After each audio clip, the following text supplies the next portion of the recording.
There are incidences that allegedly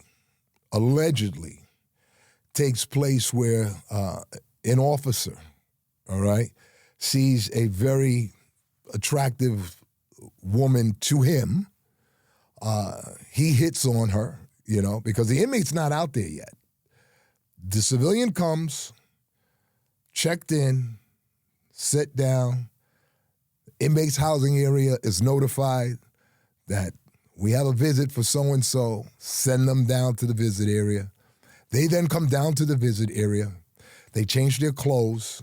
They get into the attire for the visit floor. And the officer have had conversations with the civilian. And when the civilian, when the inmate sits down with the civilian, okay, the civilian says, that officer was hitting on me. So the inmate looks at the officer and says, yo, you hitting on my girl?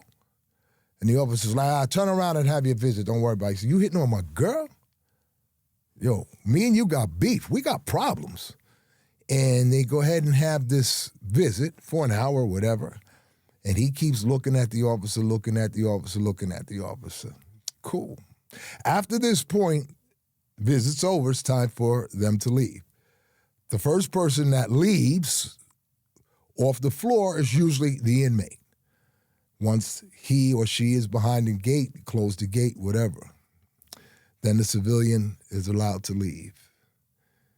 And from what I understand, when the officer cleared the floor, walked into the area, that inmate hooked off on him with a right hand, bang! You fucking with my girl, ba, ba, ba, ba. And it gets crazy.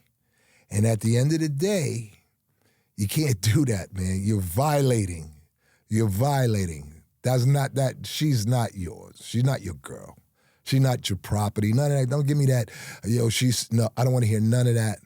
You know the inmate is already at DEFCON 7 because he's locked up.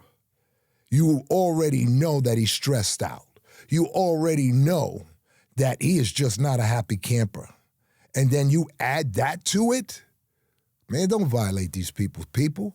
Let these people live. You go home and do what you're supposed to do.